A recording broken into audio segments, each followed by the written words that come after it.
Welcome back to BookShortz, the place where stories come to life in just minutes. Today we're diving into one of the most explosive fantasy books of the year, Fourth Wing by Rebecca Yarros. Dragons, deadly trials, forbidden romance, and secrets that could burn down empires. This story has it all. If you love fast-paced fantasy with high stakes and unforgettable characters, you're in the right place. Before we jump in, make sure to hit that subscribe button and turn on notifications so you never miss a powerful book breakdown. Now buckle up.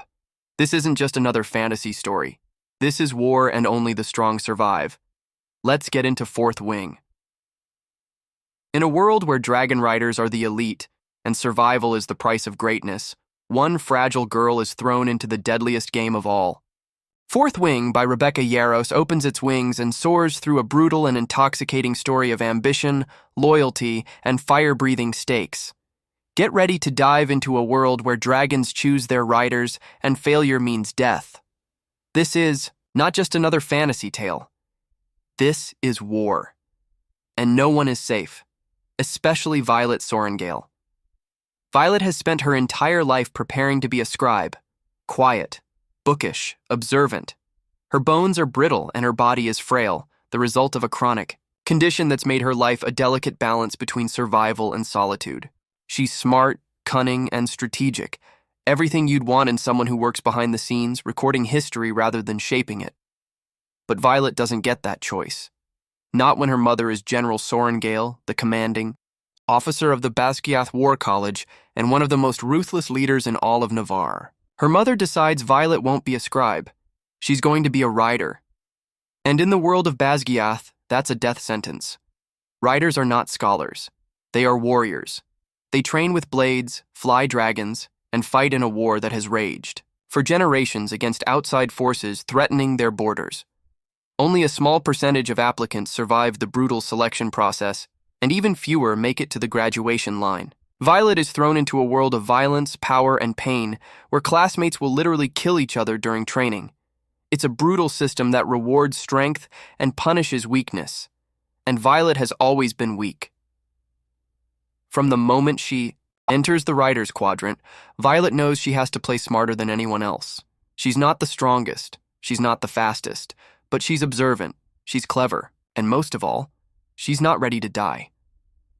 She forms quick alliances and tries to avoid drawing attention to her fragile body. But that's nearly impossible when everyone knows who her mother is. Some want her dead out of spite, others because they see her as unworthy. And one in particular stands out, Zayden Riorson. Zayden is a wing leader. Tall, dark, and dangerous, he's one of the most powerful cadets in the quadrant. He's also the son of one of the executed rebellion leaders. The same rebellion that Violet's mother helped crush. Violet knows he has every reason to hate her, and he makes that perfectly clear. But something strange happens in their uneasy alliance, sparks, heat, tension. Violet can't tell whether Zayden wants to kill her or kiss her, maybe both. The Riders Quadrant isn't just about surviving training, it's about bonding with a dragon. Without one, a cadet is useless. But dragons don't bond with the weak, and they certainly don't bond out of pity. Violet knows her only hope is to be chosen, to form a bond with a creature of flame and power that will protect her when her body can't.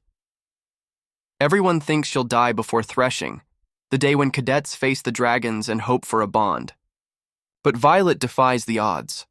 Not only is she chosen by a dragon, she's bonded to two. That's right, 2 dragons.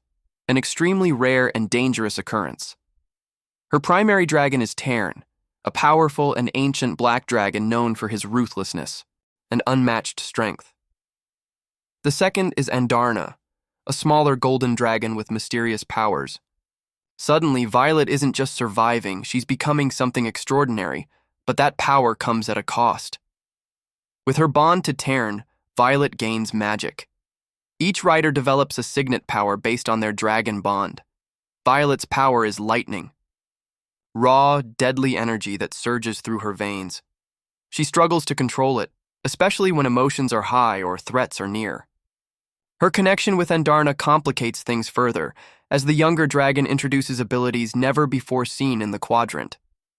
As Violet trains, bleeds, and learns, she uncovers dark secrets buried beneath the school's stone walls. Where they are being trained to fight is more complicated than anyone admits. Enemies are not just across the border. They might be sitting in the dining hall, watching her, testing her, setting her up to fail. And as bodies pile up and betrayals multiply, Violet must decide who to trust. Xaden becomes a reluctant ally. Their rivalry simmers into a slow-burning romance filled with sharp edges and soft vulnerability. He pushes her to be stronger, smarter. He protects her, but he never underestimates her. Violet finds herself drawn to him despite everything they've lost and everything that should keep them apart. Their chemistry is electric, but their loyalty to opposing legacies makes every moment feel like a ticking bomb. And then the truth explodes. What Violet uncovers near the end of her first year at Basgiath changes everything. The war they're fighting isn't what they've been told. The leaders of Navarre have been hiding a horrifying truth about the real enemy, about the death toll, and about the dragons themselves. And Violet is caught in the crossfire of this dangerous secret. The very people she thought she could trust are lying. And if she doesn't act soon, everything she's fought for, everything she survived, will mean nothing. Fourth Wing isn't just a story about dragons and deadly training grounds. It's about power and who deserves to wield it. It's about broken bodies and unbreakable will. It's about a girl who was never meant to survive, becoming the strongest warrior in the room because she refused to give up. Violet is not the chosen one. She made herself powerful. Through grit. Through pain. Through fire. Rebecca Yarros crafts a vivid and relentless world filled with danger, heartache, and slow-burning tension. The physical brutality of the Riders Quadrant is mirrored by the emotional intensity of Violet's relationships, with her mother, with Xaden, with her friends, and with herself. Each chapter peels back another layer of the War College, revealing corruption, rebellion, and resilience. The novel ends with a cliffhanger that rips the ground out from beneath you. Violet is forced to confront betrayal on the deepest level. The enemy she was trained to fight may not be the one she needs to fear most, and the people she trusted with her life may have already doomed her. Fourth Wing is a heart-pounding ride that refuses to slow down. It's brutal and romantic, tender and ruthless, filled with dragons that roar and hearts that break. Violet Sorrengail's journey is just beginning, and she's not the same girl who walked into Basgiath War College with shaking hands and a death sentence. She's a dragon rider now, and she's not going down without a fight. For fans of The Hunger Games, A Court of Thorns and Roses, and Divergent, this is the book you've been waiting for. Fast-paced, thrilling, and emotionally immersive, Fourth Wing grabs you by the throat and doesn't let go. It's not just about surviving the war, it's about becoming the kind of person who can change it. And Violet Sorrengail? She's going to burn the world down before she lets it kill her. If you want to listen full audiobook for free, link in description.